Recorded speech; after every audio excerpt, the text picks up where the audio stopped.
بنو اسرائیل میں تقریباً 4000 نبی آئے ہیں، 4000 انبیاء علیہ السلام، یعنی اتنے مسلسل نبی آتے رہے۔ حضرت موسیٰ علیہ السلام ان میں آئے ہیں، داؤد علیہ السلام ان میں آئے ہیں، سلیمان علیہ السلام ان میں آئے ہیں، حضرت زکریا ان میں آئے ہیں، حضرت یحییٰ علیہ السلام ان میں آئے ہیں۔ ان کے حالات آگے سب کے آئیں گے، اور آئیں گے وہ سارے بنو اسرائیل کے واقعات میں۔ تو ہر نبی کو اللہ نے اپنی جگہ ایک عظمت دی ہے۔ پھر آسمانی کتابوں میں سے 3 کتابیں بنو اسرائیل میں آئی ہیں۔ تورات بھی موسیٰ علیہ السلام کو ملی تو وہ بھی بنو اسرائیل تھے۔ زبور سیدنا داؤد علیہ السلام کو ملی تو وہ بھی بنو اسرائیل میں تھے۔ اسی طریقے سے حضرت سیدنا عیسیٰ علیہ السلام کو انجیل ملی تو وہ بھی بنو اسرائیل میں سے تھے۔ پھر اسی طریقے سے دنیا کے لحاظ سے، دین کے لحاظ سے کسی کو سب سے اونچا مقام ملے تو وہ یہ ہوتا ہے کہ کوئی آدمی نبی بن جائے۔ تو بنو اسرائیل کو اتنی بڑی فضیلت ملی کہ یہ نبوت کے تاج سے سرفراز ہوئے۔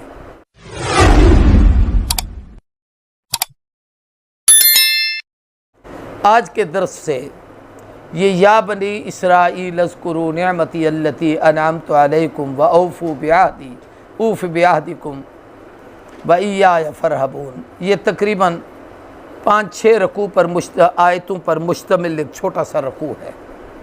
اس سے آگے پھر ایک آیت ہے یا بنی اسرائیل اذکروا نعمتی التی، وہاں سے لے کر تقریباً 10 رکوع تک مسلسل ایک تفصیل ہے بنو اسرائیل کے حالات کی۔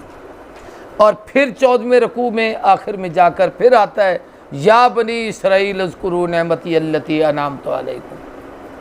کسی زمانے میں ہم ریڈیو پاکستان پر خبریں سنتے تھے، تو وہ جب خبر نشر ہوتی تھی، اب بھی شاید ایسی ہوتا ہوگا کہ پہلے خاص خبروں کا خلاصہ سنیے، وہ خلاصہ بتا کے پھر کہتے تھے اب اس خلاصے کی تفصیل، تو پھر آگے پھر ساری تفصیل چلتی تھی۔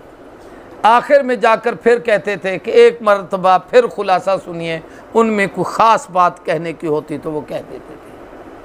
یہ جتنی چیزیں دنیا نے لی ہیں یہ قرآن سے لی ہیں۔ قرآن کا بھی انداز یہی ہے کہ بعض دفعہ بعض چیزیں اسی ترتیب سے بیان کرتا ہے، پہلے ایک چیز کا خلاصہ بیان کر دیتا ہے، پھر اس کی تشریح اور تفصیل شروع کر دیتا ہے، پھر آخر میں جا کر اس کا نچوڑ بیان کرتا ہے۔ تو یہ واقعہ بنی اسرائیل تفصیل کے ساتھ یہ تقریباً 11 رکوع میں ہے۔ تو پہلے رکوع کے اندر ایک خلاصہ ہے مختصر سا یا بنی اسرائیل میں، دوسرے یا بنی اسرائیل سے اس کی تفسیر ہے، اور یہ تقریباً 10 رکوع تک چلی جاتی ہے۔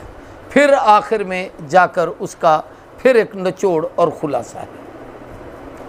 اسرائیل کس کو کہتے ہیں؟ یہ اسرائیل حضرت سیدنا یعقوب علیہ السلام کا عبرانی نام ہے۔ اسرائیل کا معنی ہے اللہ کی غلامی کرنے والا۔ یہ اسرا کا لفظ اسیر بھی اسی سے ہے، اسیر ہم کہتے ہیں قیدی کو۔ تو اسرائیل کا اصل معنی ہے کہ اللہ کے حکموں کا پابند۔ تو حضرت یعقوب علیہ السلام چونکہ جلیل القدر نبی تھے، اللہ کے حکموں کے پابند تھے، ان کی آگے جو نسل چلی انہیں بنو اسرائیل یعنی حضرت اسرائیل کی اولاد کہا گیا۔ یہ اکیلے نبی ہیں جن کی 4 پشتوں میں نبوت ہے۔ ان کے بیٹے حضرت یوسف نبی، یہ خود نبی، ان کے والد حضرت اسحاق نبی، ان کے دادا حضرت ابراہیم علیہ السلام نبی۔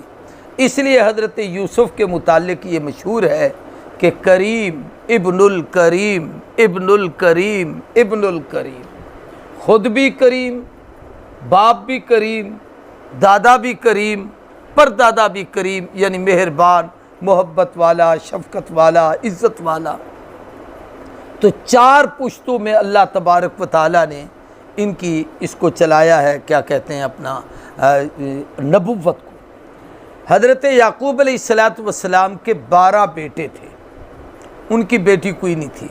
ایک بیٹے حضرت یوسف علیہ السلام نبی بنے، باقی جتنے تھے وہ اپنے اپنے زمانے میں نیک تھے، صالح تھے، موحد تھے، اچھے کام کرتے تھے۔ عام انسانوں کی طرح ان سے کمزوریاں اور غلطیاں بھی ہوئیں، لیکن ان کی کسی غلطی کی وجہ سے ان پر تنقید کرنا، یا بعض جاہل لوگ لعنت بھیج دیتے ہیں۔ بعض لوگوں کی عادت ہے برادران یوسف کی مثال بنا کے، جیسے یوسف کے بھائی تھے ہمارے بھی ویسے ہیں، اس قسم کی باتوں سے گریز کرنا چاہیے۔ وہ عظیم لوگ تھے اور ایک نبی کی اولاد تھے، ایک نبی کے بھائی تھے، نبوت کا خاندان تھا، پھر آگے بھی ان میں نبوتیں چلی ہیں۔ بنو اسرائیل میں تقریباً 4000 نبی آئے ہیں، 4000 انبیاء علیہ السلام، یعنی اتنے مسلسل نبی آتے رہے۔ حضرت موسیٰ علیہ السلام ان میں آئے ہیں، داؤد علیہ السلام ان میں آئے ہیں، سلیمان علیہ السلام ان میں آئے ہیں، حضرت زکریہ ان میں آئے ہیں، حضرت یحییٰ علیہ السلام ان میں آئے ہیں۔ ان کے حالات آگے سب کے آئیں گے، اور آئیں گے وہ سارے بنو اسرائیل کے واقعات میں۔ تو ہر نبی کو اللہ نے اپنی جگہ ایک عظمت دی ہے۔ پھر آسمانی کتابوں میں سے 3 کتابیں بنو اسرائیل میں آئی ہیں۔ تورات بھی موسیٰ علیہ السلام کو ملی تو وہ بھی بنو اسرائیل تھے۔ زبور سیدنا داؤد علیہ السلام کو ملی تو وہ بھی بنو اسرائیل میں تھے۔ اسی طریقے سے حضرت سیدنا عیسیٰ علیہ السلام کو انجیل ملی تو وہ بھی بنو اسرائیل میں سے تھے۔ پھر اسی طریقے سے دنیا کے لحاظ سے، دین کے لحاظ سے کسی کو سب سے اونچا مقام ملے تو وہ یہ ہوتا ہے کہ کوئی آدمی نبی بن جائے۔ تو بنو اسرائیل کو اتنی بڑی فضیلت ملی کہ یہ نبوت کے تاج سے سرفراز ہوئے۔ دنیا کے لحاظ سے بڑی عزت یہ ہوتی ہے کہ کسی کو بادشاہت مل جائے۔ تو اللہ نے بنو اسرائیل میں نبی بھی بھیجے اور نبیوں میں حکومت بھی عطا کی نبیوں کو۔ حضرت سیدنا یوسف علیہ السلام نبی بھی تھے، اپنے وقت کے حکمران اور بادشاہ بھی بنے۔ داؤد علیہ السلام نبی تھے، صاحب کتاب رسول تھے، اور پھر اپنے زمانے کے حکمران بھی تھے۔ حضرت سلیمان علیہ السلام اللہ کے نبی تھے، صاحب شریعت تھے، اور حضرت داؤد علیہ السلام کی شریعت کو آگے چلانے والے تھے، لیکن اپنے زمانے کے بہت بڑے بادشاہ تھے۔ ہوا پر ان کی حکومت تھی، پرندوں پر ان کی حکومت تھی، مختلف چیزوں پر انہوں نے حکومت کی۔ یہ بنو اسرائیل کا مختصر سا میں نے تعارف کرایا ہے۔ اب آپ اس پر قرآنی آیات کو دیکھیں گے تو کئی چیزیں سمجھ میں آئیں گی۔ یا بنی اسرائیل، یہ اللہ حکم دے رہا ہے بنو اسرائیل کو کہ اے اولاد اسرائیل، اذکرو، یاد کرو، نعمتی، میری وہ نعمتیں، التی انعمت علیکم، جو میں نے نعمتیں تم پر کی۔ اب وہ 2 قسم کی نعمتیں تھیں، دنیا کی نعمت کے لحاظ سے بادشاہت عطا کی، اور دین کی نعمت سے لحاظ سے نبوت عطا کی۔ تو پہلی نے یہ کہ میری ان نعمتوں کو یاد کرو، اور دوسرا وَأَوْفُوا بِعَہْدِی، اور اس بات کو بھی یاد کرو کہ میں نے تم سے کچھ وعدے لیے تھے۔ اللہ نے عہد و پیمان لیا، اور اس کا آگے سورہ مائدہ میں ذکر ہے کہ وَإِذْ أَخَذْنَا مِيثَاقَ بَنِي اسرائیل، جب ہم نے بنو اسرائیل سے وعدہ لیا کہ اللہ کے سوا کسی کی عبادت نہیں کرو گے، والدین کے ساتھ حسن سلوک کرو گے، اقربا رشتہ داروں کے حقوق کا خیال کرو گے، نماز قائم کرو گے، زکوٰۃ ادا کرو گے، وہ سارے احکامات۔ اوف بعہدکم، اللہ کہتا ہے پھر میں تمہارا وعدہ پورا کروں گا، کہ میرا تمہارے ساتھ وعدہ ہے کہ میں تمہیں عزت دوں گا، عظمت دوں گا، کامیاب و کامران کروں گا، اور پھر دنیا اور آخرت میں کامیاب کروں گا۔ چنانچہ جن لوگوں نے اس وعدے کو پورا کیا، اللہ نے ان کو عزتیں دیں۔ پہلو نے پورا کیا تو ان کو بھی دی، اور اگر حضور کا کلمہ پڑھنے کے بعد کسی یہودی نے اس وعدے کو پورا کیا ہے، جیسے حضرت عبداللہ ابن سلام ہیں، جیسے حضرت عدی ابن حاتم ہیں، جیسے حضرت اسید ابن حضیر ہیں، اور بھی بڑے بڑے جلیل و قدر صحابہ ہیں، انہوں نے بھی یہ وعدہ پورا کیا، کلمہ پڑھا، اور یوں سمجھیے اس نبی کی نبوت کو بھی مانا اور حضور کی نبوت اور رسالت کو بھی مانا۔